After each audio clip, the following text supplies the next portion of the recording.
বিসমিল্লাহিৰ ৰহমানিৰ ৰহিম। মৌতুল আলিমি মৌতুল আলম।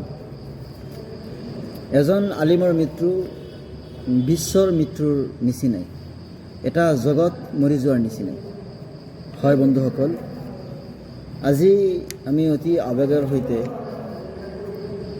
মৰ্মান্তিক হৈ যোৱাকালি খাদিমুল কোৰআন অৰ্থাৎ কোৰআনেৰ সেবক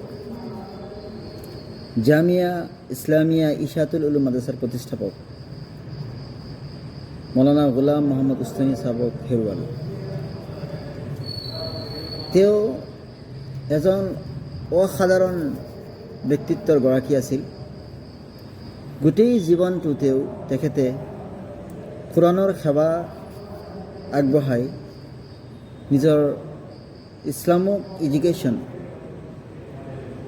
তেওঁ এজন ইছলামিক এডুকেশ্যন আৰু শিক্ষা ব্যৱস্থাক, পৰম্পৰা শিক্ষা ব্যৱস্থাক কেনেকুৱা আমি সমসাময়িক শাখাসমূহক অন্তৰ্ভুক্ত কৰিব পাৰি তাৰে তেওঁ প্ৰচেষ্টা কৰিছিল। কোৱা হয় তেখেত যিখন মাদ্ৰাছা প্ৰতিষ্ঠা কৰিছিল, অৰ্থাৎ জামিয়া ইছলামিয়া ইশাতুল উলুম আক্কলকোৱা, সেই মাদ্ৰাছাখনক তেওঁ প্ৰাথমিক উচ্চতৰ মাধ্যমিক বিদ্যালয়ৰ লগতে BEd আৰু ডিপ্ল'মা ইন এডুকেশ্যন DEd ইত্যাদিৰ যেনেকুৱা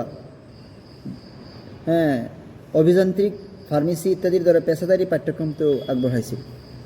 তেওঁৰ এটা সপোন আছিল যাতে এজন মাদ্ৰাছাৰ ফাজিল, মাদ্ৰাছাৰ আলিম যাতে সেলফ ডিপেণ্ডেণ্ট হয়, তেওঁ কাৰো প্ৰতি যাতে সহায়ৰ হাত আগবঢ়াব নালাগে, নিজকে শিক্ষিত বনাই তেওঁ যাতে সমাজত প্ৰতিষ্ঠিত হ'ব পাৰে। সেইকাৰণে তেওঁ মেডিকেল কাউন্সিল অফ ইণ্ডিয়াৰ দ্বাৰা স্বীকৃতিপ্ৰাপ্ত প্ৰথমখন সংখ্যালঘু মালিকাধীন চিকিৎসা মহাবিদ্যালয় তেওঁ তেওঁৰ নিজৰ মাদ্ৰাছাত প্ৰতিষ্ঠিত কৰিছিল। তেওঁ এতিয়া এবাৰ মোহাম্মদ গোলাম উস্তানী চাহাবৰ সম্পৰ্কে ক'বলৈ গ'লে তেওঁ 1950 চনৰ 1 জুন তাৰিখে গুজৰাটৰ চুৰাট জিলাৰ কুছিদাত জন্মগ্ৰহণ কৰিছিল। প্ৰথম শিক্ষা তেওঁ কুছিদাতে আৰম্ভ কৰিছিল, তাতে তেওঁ কোৰআন মুখস্থ কৰিছিল। আৰু 1972 চনত তেওঁ মুজাহিৰুল চাহাৰামপুৰ মাদ্ৰাছাৰ পৰা ফাজিল ডিগ্ৰী লাভ কৰে আৰু তাত তেওঁ শ্বেখ মোহাম্মদ ইউনুছ চাহাবৰ পৰা ইলমে হাদিছৰ জ্ঞান লাভ কৰে আৰু শ্বেখ জাকাৰিয়া কান্দলী ৰহমতুল্লাহ আলাইৰ লগত ইছলাহী তালুক অৰ্থাৎ সংস্কাৰমূলক সম্পৰ্ক স্থাপন কৰে।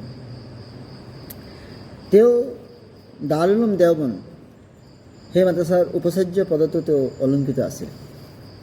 গতিকে গোলাম মোহাম্মদ উস্তানী চাহাবৰ মৃত্যুক আমি মৰ্মাহিত হৈছোঁ।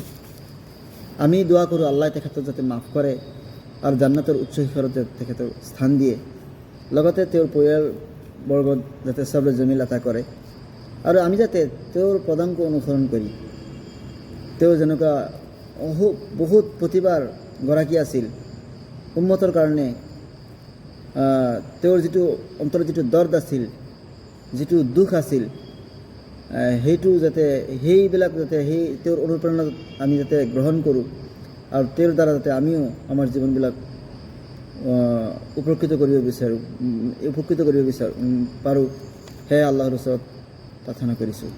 আল্লাহ আমাকো তাৰ তৌফিক দান কৰক আৰু মৰহুম আৰু গোলাম মোহাম্মদ উস্তানী ৰহমতুল্লাহ আলাইহিকো আল্লাহ মাফ কৰক আৰু তেখেতক জান্নাতৰ উচ্চ শিখৰত আসন দান কৰক। আমিন ইয়া ৰাব্বাল আলামিন।